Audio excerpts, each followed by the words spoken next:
If you're a security guard company and you're looking for tips and tricks, skip this video and go check out our blog.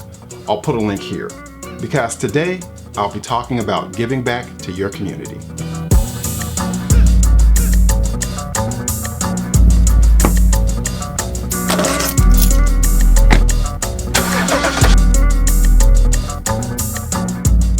Establishing a citywide mentor network for training, recruiting, and expanding quality mentor relationships.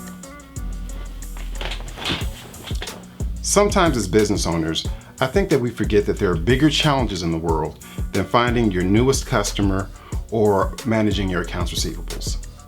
Now, don't get me wrong. I'm not saying that owning a business, especially a security guard business, is easy.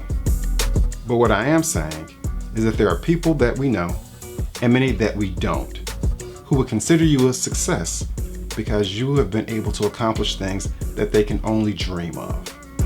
I was reminded of that recently when I attended a meeting hosted by the Urban Congress. The Urban Congress is a not-for-profit organization founded here in Baton Rouge that is currently trying to develop a mentor program. Sitting in that room, hearing about some of the challenges that those kids are facing, kind of put things into perspective for me. That experience made me realize that there are a lot of people out there who need a lot of help. Giving back has been part of my DNA for a long time, and that's carried over into both my personal and my business life.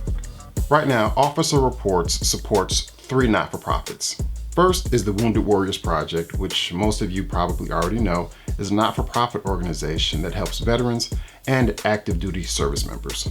For a long time, he just held it together. We all held it together.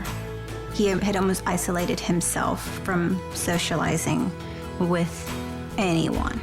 I like to say that I feel like he came back to life when he got involved with the Wounded Warrior Project. Second is Hack the Hood, which is an organization that introduces low-income youth of color to careers in tech by hiring and training them to build websites for small businesses. We are a youth serving organization, but when we have a boot camp for every young person that's in the room, there's a small business owner in the room. And it's a learning process for them to get their websites built. It not only impacts the individual, but it also impacts the local economy. I got a lot of traffic to my website. A small business was saying. And third, and one of my favorites, is Giving Kids the World Village, which is a not-for-profit resort in Central Florida that provides week-long, cost-free vacations to children with life-threatening illnesses and their families. Go on the carousel, go into the castle, ride the train, and whatever they want to do. The volunteers are amazing. There's nothing that's too much trouble for them. Everyone is so kind. But you know what? Sometimes it feels like giving a financial contribution just isn't enough. Especially if you aren't Salesforce.com, who donates $137 million a year to charities. Or in the security guard industry, if you aren't Walden Security, who just donated $1 million to the University of Tennessee's Veterans Entrepreneurship Program. Good job on that one. So if you aren't one of those guys, consider donating as much as you can, then rolling up your sleeves and getting out and going to volunteer.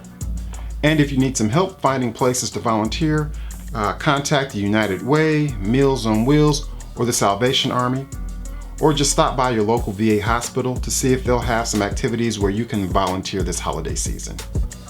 And because we're approaching the holiday season, I'd like to do something special. So here's what you do. Go by our Facebook page. I'll put a link in the show notes below. Like our page, and then name your favorite charity on the page. And then on November 24th, we'll choose one of those charities and we'll donate $250 in your name. All right, everybody, thanks for tuning in and happy holidays.